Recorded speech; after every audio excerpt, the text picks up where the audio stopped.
नमस्कार दोस्तों, कैसे हैं आप सभी। आशा करता हूँ आप सभी अच्छे होंगे। मैं धीरज कुमार आपके लिए आज लेकर आया हूँ हिंदी। जैसा कि आपको पता है कि हिंदी में हम कई सारे चैप्टर पढ़ चुके हैं और आशा करता हूँ आप सभी अच्छे होंगे। और जब तक हम आपको आज पढ़ाने वाले हैं वाक्य, आप हमारे चैनल को सब्सक्राइब कर लीजिए, वीडियो को लाइक कर दीजिए, अपने दोस्तों में शेयर कर दीजिए। जितने भी आपके पास व्हाट्सएप ग्रुप हो या फिर आपके फेसबुक ग्रुप हो, सभी में क्या कर दीजिए, वीडियो को शेयर कर दीजिए। ठीक है। इससे पिछली वीडियो को हमने पढ़ी थी क्रिया और विशेषण। आज हम पढ़ने वाले हैं वाक्य को। ठीक है, कि वाक्य क्या होते हैं, यहाँ से क्वेश्चन कैसे पूछे जाते हैं और एग्जाम में अधिकतर वाक्य से लेकर क्वेश्चन पूछे ही जाते हैं। ऐसा कोई चैप्टर नहीं बचता कि जिससे क्वेश्चन ना पूछे जाए। और वाक्य तो पूरी हिंदी का क्या है, बहुत मोस्टली चैप्टर माना जाता है। ठीक है, क्योंकि वाक्य से कई प्रकार से क्वेश्चन बनते हैं, इसलिए मैं आपको सिखा रहा हूँ आज वाक्य। ठीक है, देखेंगे। बात चलिए भैया वाक्य की। सभी को पता होगा वाक्य क्या है। जो वाक्य होते हैं वो क्या होते हैं। हाँ, अगर वाक्य की बात करें तो इसे हम बोल सकते हैं व्यवस्थित व्यवस्थित शब्द व्यवस्थित शब्द समूह को वाक्य कहा जाता है। वाक्य कहा जाता है। ठीक है, यहाँ से हमने एक बात सीखी हुई है। वाक्य का तुमसे परिभाषा पूछी जाए कि भाई वाक्य क्या है, तो हम बताएंगे कि व्यवस्थित शब्द समूह को वाक्य कहा जाता है। लेकिन भाषा की कैसी इकाई हो, अर्थपूर्ण इकाई है। ठीक है, आगे देखेंगे कि वाक्य क्या है भैया। भाषा की सभी को पता है क्या है, सबसे बड़ी इकाई है। ठीक है, अगर आगे इसकी बात की जाए तो वाक्य भाषा की सार्थक एवं अर्थपूर्ण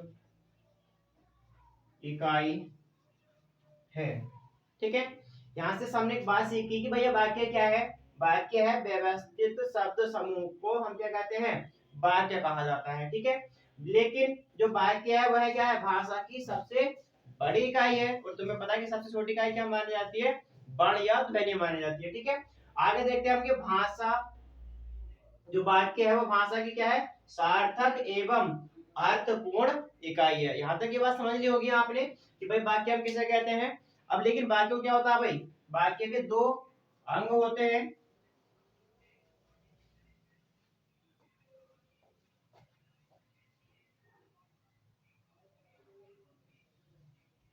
ठीक है, सभी को पता है कि वाक्य के क्या होते हैं भैया, वाक्य के दो अंग माने जाते हैं। ठीक है, कौन कौन से माने जाते हैं भैया, सभी को पता होगा। नंबर एक उद्देश्य और नंबर दो विध है। ठीक है, हम पढ़ लेते हैं। नंबर एक उद्देश्य क्या होता है, तो हम उद्देश्य से कहते हैं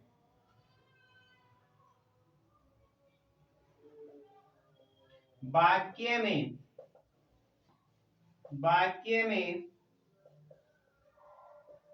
जिसके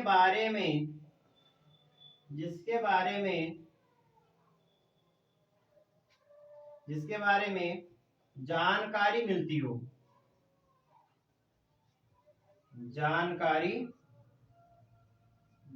हो, उसे क्या कहते हैं भैया, हम उद्देश्य कहते हैं।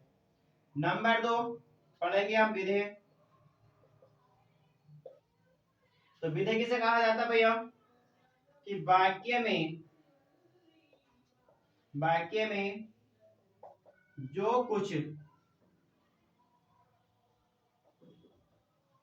जानकारी मिलती है ना, उसे क्या बोलते हैं हम, उसे हम बोलते हैं विधेय। जैसे कि हमें दो वाक्य लिख रहा हूं, पहले वाक्य लिखेंगे हम उद्देश्य के। मैंने कहा राम खाना खाता है। दूसरा वाक्य हम लिखते हैं राजू पुस्तक पढ़ता है। ठीक है, अगर जो वाक्य लिखेंगे हम वाक्य लिखेंगे विधेय के। जैसे हमने कहा कविता कपड़े धोती है। दूसरा वाक्य है राजन स्कूल जाता है।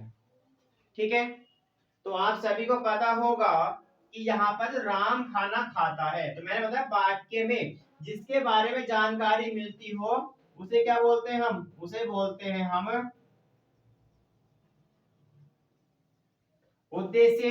तो यहाँ पे जानकारी किसके बारे में मिल रही वाक्य में, यहाँ पर जानकारी मिल रही है राम के बारे में। ठीक है, लेकिन यहाँ पर बात की जाए राजू की कि भाई खाना खाता है, कौन खाता है, तो राम खाता है। तो राम यहाँ पे क्या है, राम यहाँ पर करता है और यही क्रिया का क्या है, उद्देश्य है।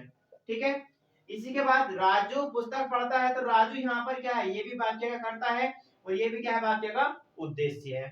तो जिसके बारे में जानकारी मिलेगी वह उद्देश्य होगा, जो कुछ जानकारी मिलेगी वो विधेय होगा। कैसे, अब मैंने कहा कविता कपड़े धोती है, तो कविता क्या धोती है, तो कपड़े धोती है। राजा स्कूल जाता क्या करता है, जाता है। तो स्कूल जाने की बात बताई गई है, यहाँ पे कपड़े धोने की बात बताई गई। तो यही क्या है, यही है वाक्य के विधेय। उम्मीद करता हूँ यहाँ तक की बात समझ में आ गई होगी और आपने नोट कर ली है। अगर नहीं करी है तो आप इसको जल्दी से नोट कर लीजिए, स्क्रीनशॉट ले लीजिए। तब तक हम चलते हैं आगे।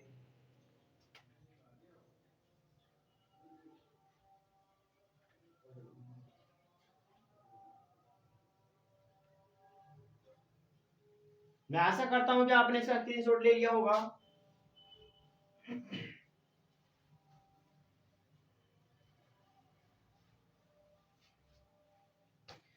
चलिए अब बात चलते हैं, जो वाक्य होते हैं उनको कितने भागों में बांटा गया है।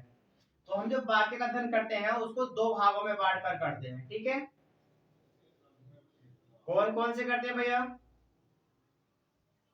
वाक्यों को हम दो भागों में बांटते हैं। कौन कौन से, एक रचना के आधार पर,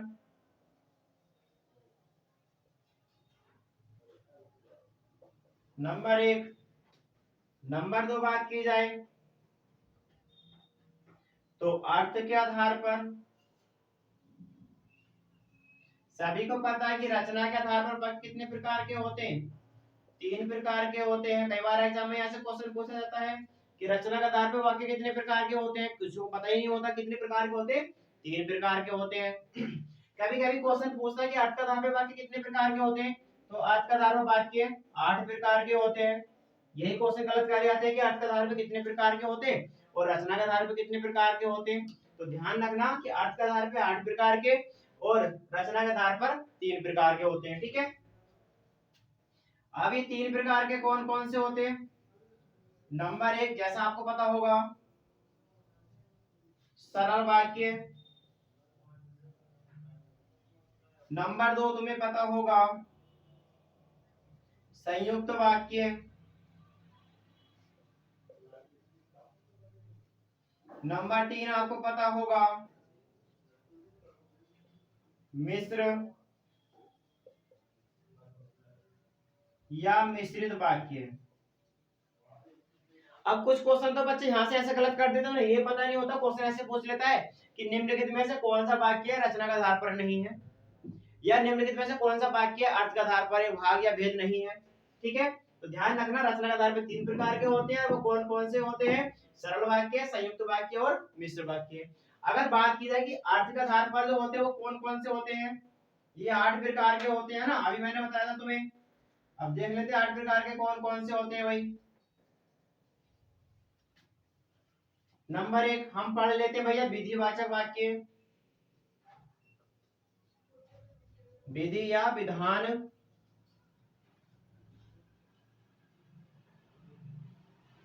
वाचक वाक्य, नंबर 2 नकारात्मक वाक्य, ठीक है। नंबर 3 हम कह सकते हैं प्रश्नवाचक वाक्य, प्रश्नवाचक वाक्य। नंबर 4 हम कह सकते हैं आज्ञावाचक वाक्य, संकेतवाचक वाक्य, कुछ भी कह सकते हैं, ठीक है। कुछ भी नहीं कह सकते, हिसाब से कहेंगे ना। हम कह देंगे संदेहवाचक वाक्य, संदेहवाचक वाक्य। नंबर 5 हम कह सकते हैं इच्छावाचक वाक्य, इच्छावाचक वाक्य। हम नंबर 6 कह सकते हैं इच्छावाचक हो गया, संदेहवाचक हो गया, प्रश्नवाचक हो गया, नकारात्मक हो गया, विधेय विधानवाचक वाक्य हो गया। और जैसे हम कह सकते हैं विस्मयबोधक वाक्य, विस्मयवाचक वाक्य, ठीक है। नंबर 7 में हम ले सकते हैं आज्ञावाचक वाक्य।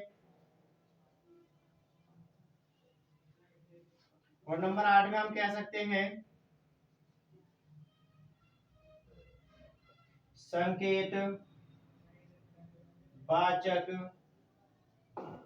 वाक्य, ठीक है बच्चों। आप सभी समझ गए होंगे कि रचना के आधार पे 3 प्रकार के होते हैं, कौन कौन से? सरल, संयुक्त और मिश्र वाक्य। अर्थ के आधार पर कितने प्रकार के होते हैं? 8 प्रकार के होते हैं। विधि या विधानवाचक वाक्य, नकारात्मक वाक्य, प्रश्नवाचक वाक्य, संदेहवाचक वाक्य, इच्छावाचक वाक्य, विस्मयवाचक वाक्य, आज्ञावाचक और संकेतवाचक। इस प्रकार से क्या हो जाते हैं? हमारे 8 प्रकार के वाक्य हो जाते हैं, ठीक है। अब हम पढ़ लेते हैं सबसे पहले रचना के आधार पर वाक्य को। तब तक आप इसका स्क्रीनशॉट ले लीजिए और आगे बढ़ जाएंगे थोड़ा, ठीक है।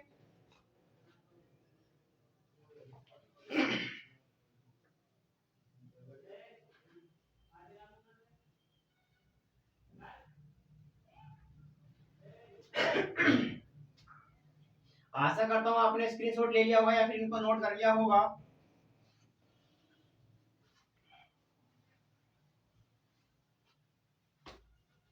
चलिए सबसे पहले पढ़ लेते हैं हम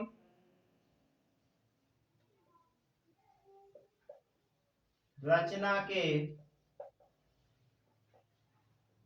आधार पर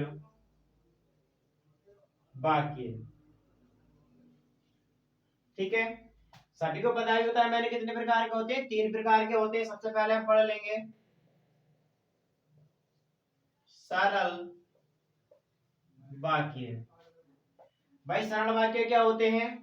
सरल वाक्य ऐसे वाक्य होते हैं जिनमें क्या होता हो? सरल वाक्य में, सरल वाक्य में एक ही उद्देश्य होता है, कोमा एक ही विधेय होता है,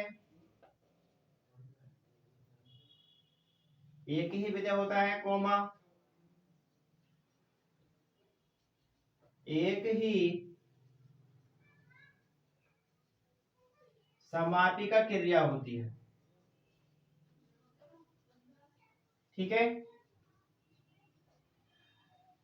उसे क्या बोल देते हैं हम? सरल वाक्य बोल देते हैं, ठीक है। अब 2-4 एग्जाम्पल मैं आपको दे देता हूं कि सरल वाक्य कौन कौन से होते हैं, उसके बाद आगे बढ़ जाएंगे, ठीक है। जैसे मैंने कहा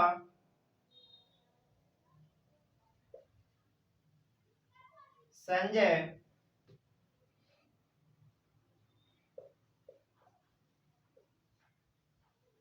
स्कूल से आ रहा है, ठीक है। अगर दूसरे वाक्य की बात कहें, हम कहते हैं रोहित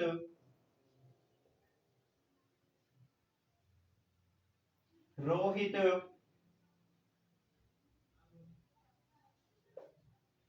छत पर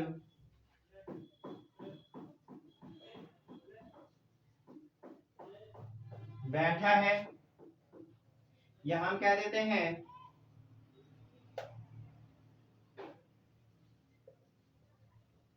बंदर फल खा रहा है। ये जैसे एक वाक्य ले लेते हैं हम, हमने कहा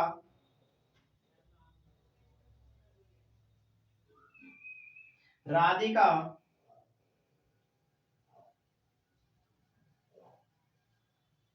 कपड़े धो रही है। ठीक है, ये कैसे वाक्य भैया? सभी सरल वाक्य हैं। अब सरल वाक्य का मतलब होता है कि जिसमें एक ही उद्देश्य हो। तो यहाँ पे उद्देश्य क्या है? संजय है। यहाँ पे उद्देश्य कौन है? रोहित है। यहाँ पे उद्देश्य कौन है? बंदर है। यहाँ पे उद्देश्य कौन है? राधिका है। और विधेय क्या है? संजय स्कूल से आ रहा है ना, तो स्कूल से आना उसका क्या है? विधेय है। क्रिया क्या है? आना है ना? जैसे बैठना क्या है? क्रिया है। खाना क्या है? क्रिया है। धोना क्या है? क्रिया। तो जिसमें एक ही क्रिया हो, एक ही उद्देश्य हो और एक ही विधेय हो, और ऐसे वाक्यों को हम क्या बोलते हैं? हम सरल वाक्य बोलते हैं। ठीक है, उम्मीद करता हूँ यहाँ तक की बात समझ में आ गई होगी। आगे चलेंगे हम कहां पर? मिश्र या संयुक्त वाक्यों पर। ठीक है, आप इसका स्क्रीनशॉट ले लीजिए या फिर जल्दी से नोट कर लीजिए।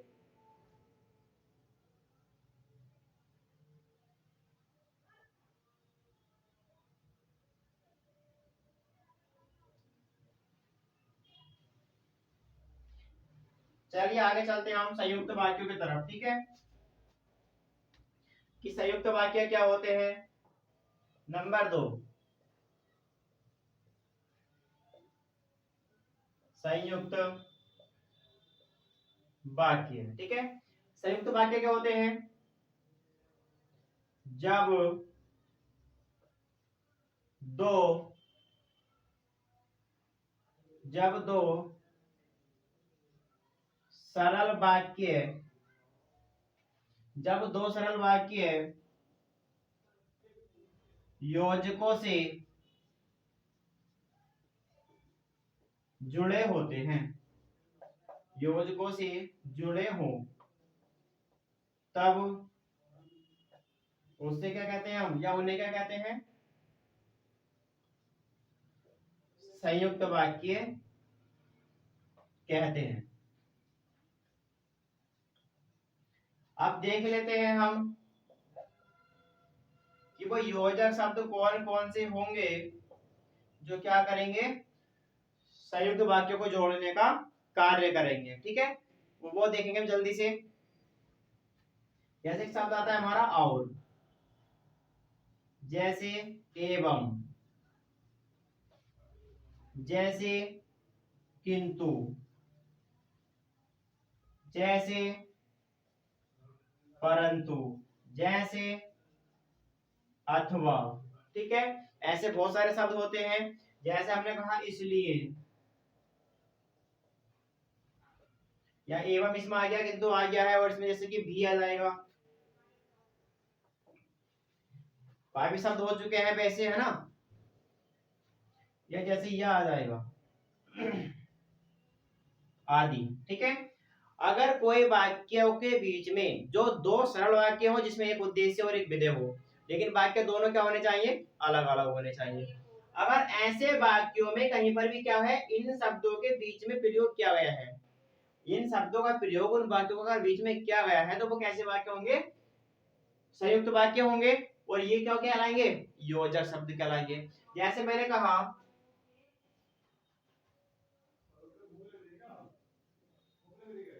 पहला वाक्य है, जैसे मैंने कहा राम घर गया और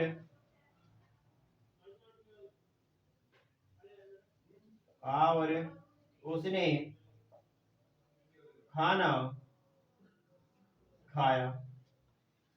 अब उसने खाना खाया ये भी एक सरल वाक्य है, और राम घर गया ये भी सरल वाक्य है, लेकिन काय से जुड़ा है? और से जुड़ा है। ऐसे वाक्यों को क्या कहते हैं हम? संयुक्त वाक्य कहते हैं, है ना? दूसरा वाक्य हम कहते हैं कपिल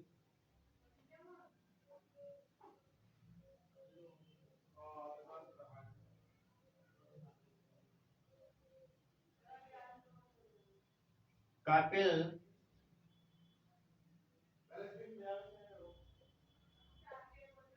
स्कूल गया, अथवा उसने पढ़ाई नहीं की। तो वाक्य कैसे जुड़ा है? अथवा से जुड़ा है। कपिल स्कूल गया है, अथवा उसने क्या नहीं की? पढ़ाई नहीं की। ठीक है, जैसे हम कह सकते हैं आगे,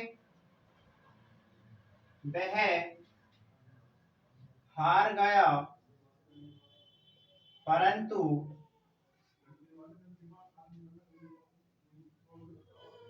वह हार गया परंतु यह आश्चर्य की बात है। तो ये कैसे जुड़ा भैया? परंतु से जुड़ा है। ऐसे बहुत सारे वाक्य बन जाएंगे जो कैसे जुड़ेंगे? योजक शब्दों से जुड़ जाएंगे। मैं समझता हूँ ये बात भी आपको समझ में आ गई होगी। अगर समझ में आ गई है तो आप नोट कर लीजिए। ठीक है, इससे आगे चलते हैं हम दूसरे वाक्यों पे। कौन से वाले पे? मिश्र वाक्यों पर। ठीक है,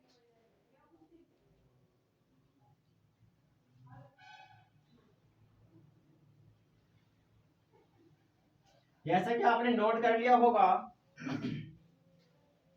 आगे पढ़ेंगे हम मिश्र वाक्य नंबर 3।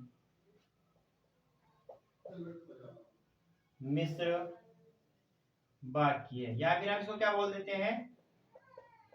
मिश्रित वाक्य भी बोल देते हैं। ठीक है, देखो क्या होता है कि जब एक प्रधान उपवाक्य, जब एक प्रधान उपवाक्य, ठीक है, या दूसरा आश्रित उपवाक्य,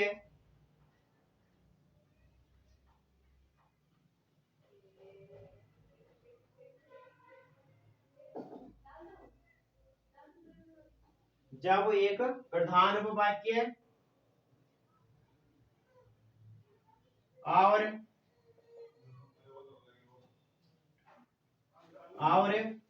आश्रित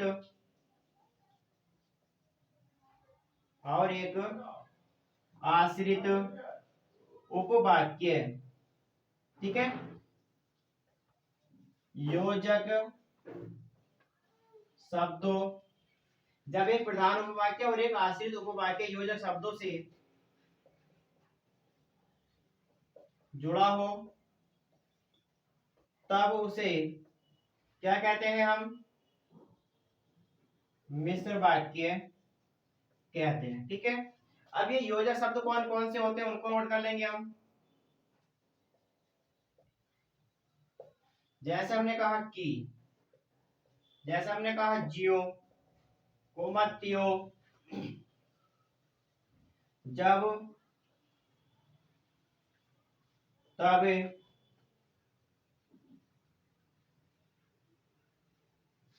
इधर उधर, ठीक है, और जैसे हम कह सकते हैं जितना डैश उतना, ज्यों ही त्यों ही, ऐसे बहुत सारे शब्द जाएंगे, आप इसको आदि कर देंगे। ठीक है, इन शब्दों से अगर कोई वाक्य जुड़े हैं तो वो क्या कहलाएंगे? मिश्र या मिश्रित वाक्य कहलाएंगे। ठीक है, जैसे पहला वाक्य मैं यहाँ पे लिख के समझा देता हूँ, ये नोट कर लिया होगा, इसको रब कर दूं, चलो कोई नहीं, लिखा रहने देंगे। पहला वाक्य है, जब राम खाना, कैसे लिखो? जब राम स्कूल जाएगा तब मैं भी स्कूल जाऊंगा। पहला वाक्य हो जाता है। ठीक है, दूसरा वाक्य ले लेते हैं हम।